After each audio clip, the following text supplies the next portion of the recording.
Gadis di ranjang atas sedang menyortir barang bawaannya. Tubuh yang muda dan indah membuat pria paruh baya di ranjang bawah sedikit gelisah. Ketika gadis sedang menyisir rambutnya, tanpa disadari jepitan rambutnya jatuh. William berhalusinasi melihat jepitan ini. Dia ragu sebentar, dan diam-diam memasukkan ke sakunya. Kemudian gadis itu ternyata mengajak William mengobrol. Keduanya mengobrol dengan senang. Dia adalah seorang sales di sebuah perusahaan peralatan listrik. Dia juga datang karena kerjaan. William memberi gadis sebuah kartu nama, dan gadis juga menuliskan nama dan nomor ponselnya di tangan pria. Ketika William tiba di rumah, dia sudah mabuk. Istrinya Paula membawanya ke ranjang. Saat ini jepitan itu jatuh dari saku William.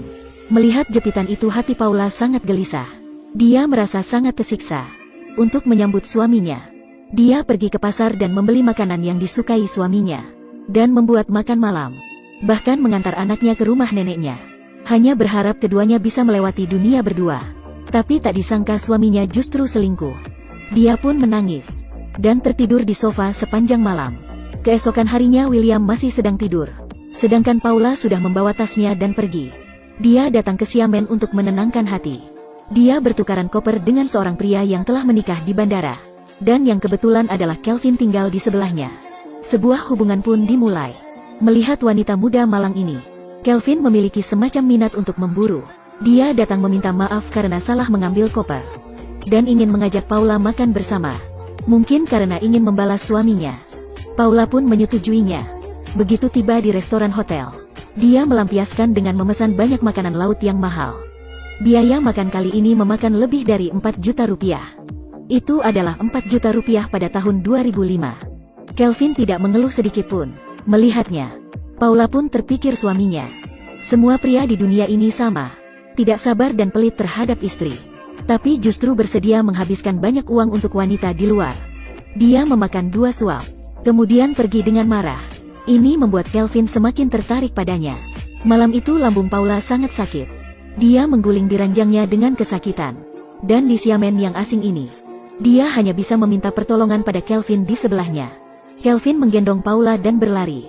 Ketika tiba di rumah sakit, keringatnya telah bercucuran. Dia khawatir Paula akan merasa kesepian.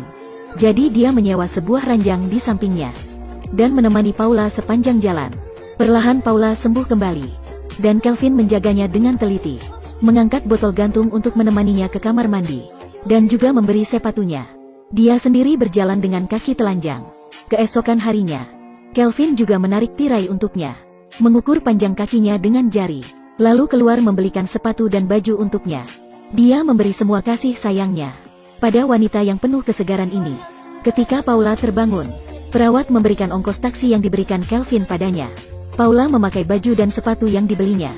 Perawat itu sangat iri padanya. Dalam perjalanan pulang, Paula menelepon suaminya William.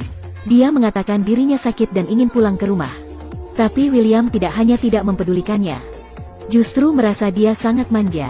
Bersikeras memintanya bermain beberapa hari lagi.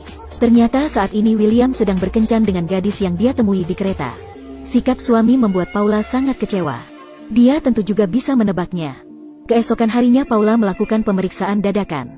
Dia awalnya menelepon ke perusahaan William, dan mengetahui dirinya hari ini cuti. Kemudian dia menelepon suaminya. William justru berkata bahwa dirinya sedang rapat. Paula merasa sangat sakit hati. Sudah jelas bahwa suaminya mengkhianatinya. Jadi dia tidak lagi menjaga batasan apapun. Dia mengajak Kelvin ke tepi laut. Dalam pergaulan berhari-hari keduanya sangat akrab, seperti pasangan yang baru pacaran. Dan malam itu, William juga akhirnya membawa gadis itu ke rumah. Bahkan bibi kebersihan juga tertawa melihat mereka. Keduanya duduk di sofa, ketika hendak melakukan tahap selanjutnya. Tiba-tiba Paula menelepon. William sedikit panik. Dia berusaha menjawab istrinya. Setelah itu, dia mendekati gadis dengan buru-buru. Ketika keduanya hendak melakukan hal jahat, bel pintu berdering.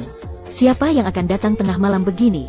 Begitu dia membuka pintu, ternyata adalah orang yang mengantar peralatan listrik. Tapi William tidak membeli peralatan listrik. Dan mana ada kurir yang mengantar barang larut malam begini? Saat ini gadis berkata, "Bukankah kamu berjanji akan membantuku?"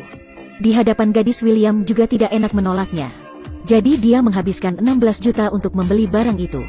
Tapi ketika kurir itu pergi, William sedang ingin melakukan sesuatu dengan gadis. Gadis justru mengambil tas dan pergi. Kali ini William benar-benar rugi. Ini membuatnya sangat kesal. Dan di sisi lain Paula setelah menelepon suaminya. Dia merasa kesepian dengan malam yang panjang. Jadi dia menelepon Kelvin dan mengajaknya kemari. Keduanya mengobrol sepanjang malam. Keesokan harinya adalah ulang tahun Paula. Kelvin memberinya bunga. Bagi Paula, dalam 7 tahun pernikahan, dia selalu mengingat ulang tahun keluarganya. Sebaliknya dia sering lupa dengan ulang tahunnya sendiri.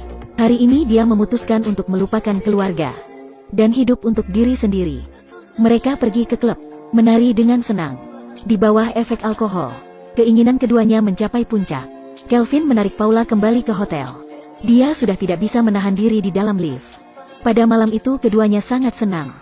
Tapi setelah itu, Paula justru merasa sangat bersalah.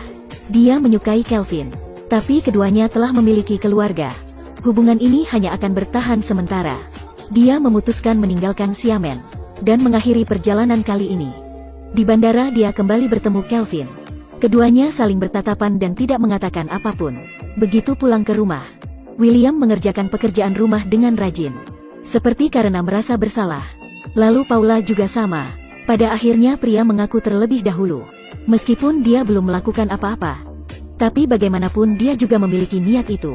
Jadi dia meminta maaf pada istri. Tapi Paula justru tidak tahu harus menjawab apa. Dia lebih merasa bersalah, karena dia benar-benar mengkhianati suaminya. Pada akhirnya dia memutuskan menyimpan rahasia ini di dalam hati. Dengan cepat 1 tahun berlalu. Hari ini adalah hari ulang tahun Paula. Mereka sekeluarga pergi ke tempat belanja dengan gembira. Tapi di rak barang di hadapannya, Paula melihat Kelvin lagi. Lalu apakah api itu akan kembali menyala? Kita pun tidak tahu itu. Video sampai di sini saja. Saya ingin bertanya pada Anda. Menurut Anda apakah tindakan Paula itu benar? Silahkan tinggalkan pendapatmu di komentar.